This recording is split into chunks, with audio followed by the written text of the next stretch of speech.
News está de volta e foi divulgado hoje o relatório mundial 2026 da Human Rights Watch, uma organização não governamental e internacional de direitos humanos que acompanha o cenário de diversos países. O relatório mostra que, quando se trata do Brasil, a população cita a violência como principal preocupação. Entre janeiro e novembro de 2025, a polícia matou 5.920 pessoas, número maior do que o registrado no mesmo período do ano anterior. Apesar disso, os homicídios registrados nesses 11 meses representam uma queda de 10% em relação ao mesmo período de 2024. De qualquer maneira, a entidade considera que novas estratégias de segurança pública devem ser adotadas para combater o crime organizado. Para entender melhor essa publicação, a gente conversa agora com César Munhoz, que é diretor da Human Rights Watch no Brasil. Olá, César, uma boa tarde. Seja muito bem-vindo aqui ao Hora News. Boa tarde, é um prazer estar com vocês.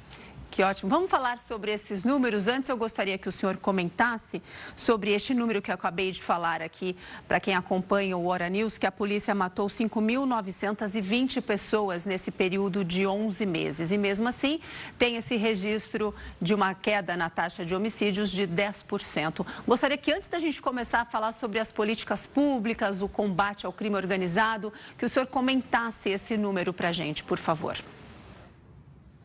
Sim, olha, eu acho que a queda no número de homicídios é uma notícia muito positiva, mas se você perguntar às pessoas no Brasil, aqui, ainda a segurança pública ou a insegurança é uma preocupação fundamental. As pessoas têm medo de sair na rua e ter o telefone furtado ou serem assaltadas, então tem muito por fazer aí. E em um ano eleitoral como 2026, eu acho que é um momento muito importante para ter esse debate sério sobre quais são as políticas de segurança pública que funcionam e que verdadeiramente protegem a população. Sobre esse número da letalidade policial, na verdade tem um número atualizado que acabou de ser publicado pelo Ministério da Justiça, que aponta que foram mais de 6.500 pessoas que foram mortas pela polícia no ano passado e 185 policiais que foram vitimados, que morreram no serviço. Esses dados são uma tragédia. Os dados de mortes pela polícia e de policiais mortos são muito altos no Brasil. Se você olhar no resto do mundo, é realmente surpreendente.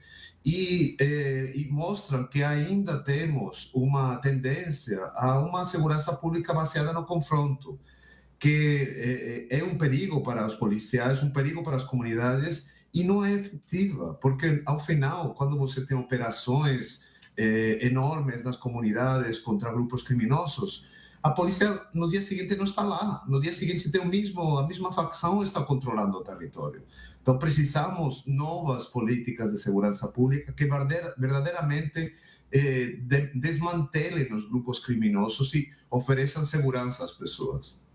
E César, assim, como o senhor disse, esse número é um número alto que mostra uma violência policial muito grande, não é mesmo? Mais de 6.000 pessoas mortas. Agora, e esse tema, segurança pública, tende a ser um ponto principal importante durante a eleição que acontece este ano. O que a Human Rights ela considera como pontos essenciais deste debate que este ano deve ser bem acirrado, esse debate, hein?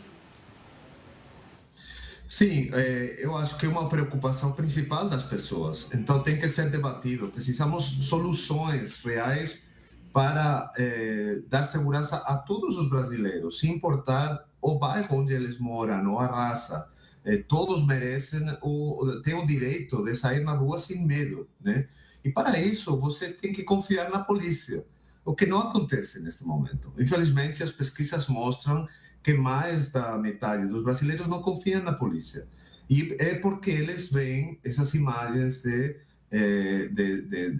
operações policiais onde claramente há uso excessivo da força e que, ao final, não desarticulam e não desmantelam grupos criminosos. Então, o que nós estamos pedindo é um debate sério, baseado em dados, em ciência, e que priorize a investigação, que priorize, por exemplo, as perícias independentes. Ainda tem estados no Brasil onde a perícia não é independente, tem que ser independente. Tem que ter um foco nas fontes de renda e desses grupos criminosos. Tem que atacar onde dói, né? Na lavagem de dinheiro. Para isso, você precisa uma articulação de diversos órgãos federais, estaduais e das autoridades de regulação do sistema financeiro, por exemplo, não?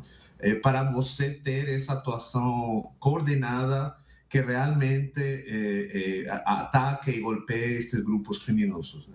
Ótimo. E agora, César, assim, outro ponto importante do relatório da instituição é o envolvimento, não é mesmo, de facções criminosas no Estado, né? Recentemente nós vimos aqui facções envolvidas no transporte público, em empresas de combustíveis, até em contratos de prefeituras.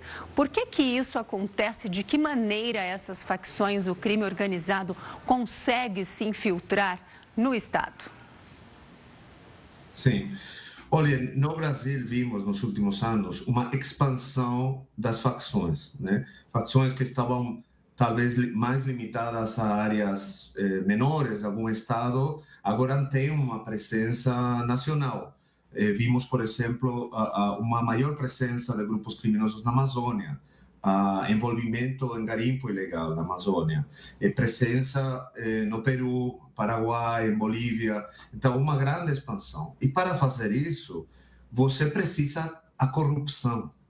A corrupção é necessária para esses grupos criminosos. A corrupção significa você receber informação de alguns policiais, né, sobre operações, outro tipo de atividades policiais, mas também vínculos com políticos, né, e ter essa entrada para a lavagem de dinheiro na economia legal, né? Então vimos a presença de facções em ouro, né, o transporte, combustíveis, e eles atuam com empresas criadas para a lavagem que fazem uma competência desleal com os outros, né? Quem quer fazer o trabalho direito, uma empresa normal, não pode competir com uma que está vinculada a atividades ilegais, né? Então, isso realmente, esse impacto desta infiltração de grupos criminosos é enorme e muito negativo, porque corrompe a sociedade por dentro. Para você combater isso, não adianta você entrar dando tiro na favela, porque não é aí que você tem que olhar. Você tem que olhar digamos, a estrutura empresarial destes grupos criminosos. Isso é o que estamos pedindo. Mais recursos, mais foco em investigar esses vínculos, né, do crime organizado e na economia legal. César, na prática, né, quais são os impactos da cooptação de policiais e também de políticos nas facções criminosas, no Estado, né? O que acontece na prática mesmo quando policiais, políticos se envolvem com o crime organizado? Olha, quando você tem esse envolvimento, é uma ameaça para todo mundo, né? E tem um vínculo, acho que bastante claro, entre a corrupção e práticas abusivas da polícia. Quando você tem policiais que podem matar com impunidade, eles podem extorquir com impunidade, podem trabalhar com tráfico com impunidade, podem trabalhar com as milícias com impunidade. Então,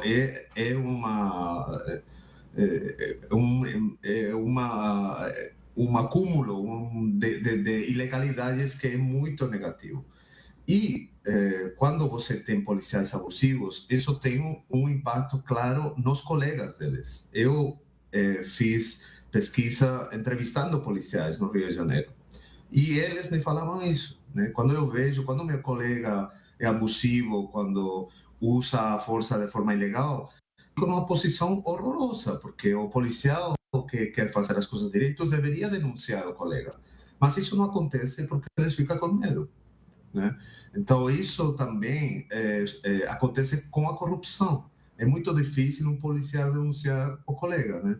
Então, e se não tiver essa denúncia, não tiver essa investigação, aí você tem uma contaminação e uma presença da ilegalidade dentro da polícia, o que é muito perigoso. Obviamente, tem um receio da população, das pessoas, de, por exemplo, ir na delegacia, porque você não sabe, né? Se vai ter um vazamento da informação de que você está falando lá. Isso acontece claramente no Rio de Janeiro, que é o lugar onde eu fiz mais pesquisa, e por isso uma das nossas recomendações muito importantes é que o Ministério Público lidere investigações sobre letalidade policial, que o Ministério Público escute as testemunhas, porque o Ministério Público tem a responsabilidade do controle externo da polícia.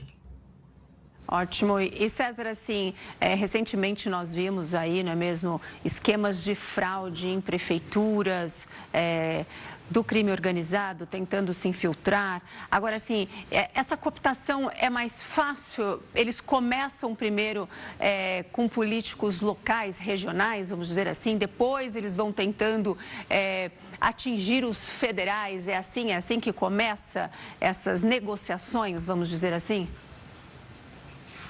Sim, normalmente é assim que acontece. Você tem uma corrupção, digamos, local, vamos falar assim, uma cooptação local, e isso vai, se você não parar o problema, vai piorar, né? Porque a tendência é estes grupos criminosos quererem ganhar mais dinheiro, querer entrar com negócios maiores. À medida que eles vão recebendo mais renda, mais dinheiro, eles têm que lavar esse dinheiro, né? Então, aí eles vão procurar novas áreas dentro da economia legal para fazer essa lavagem, né? Então, por isso é tão importante atuar contra esses grupos, porque senão, se você não atuar, realmente tem um efeito exponencial de corrupção dentro do sistema.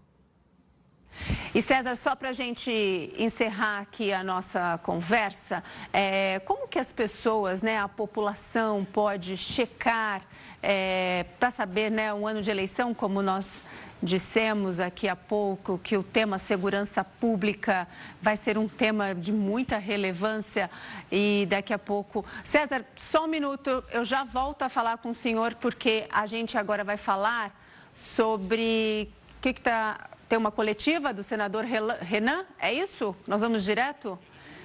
Renan Calheiros, ao vivo em Brasília, vamos acompanhar. Possibilitar que o presidente e os diretores do Banco Central pudessem ser exonerados pelo Congresso Nacional. Isso era um instrumento de chantagem para o Banco Central autorizar a compra do Master pelo BRB. Isso, pessoal, é público, isso vocês noticiaram o tempo inteiro. Então, essas coisas não precisam ser investigadas, né? Tá bom? Os podem ser chamados a falar na comissão? Ok. Eu sei que nós vamos chamar, nós não vamos expor ninguém, nós queremos apurar. Obrigado. Ok. Vamos lá.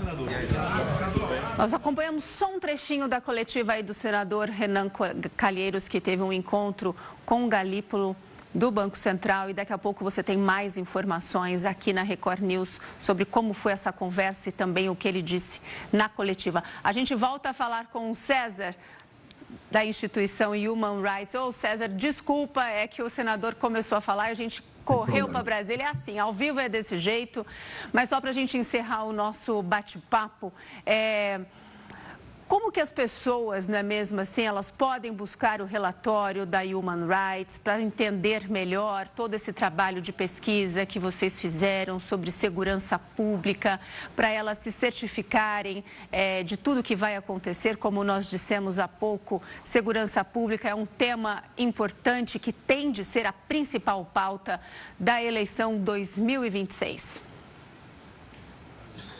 Olha, as pessoas podem ter acesso na nossa página da internet, que é www.hrw.org, e tem todas as nossas pesquisas sobre segurança pública e outros assuntos no Brasil e no mundo.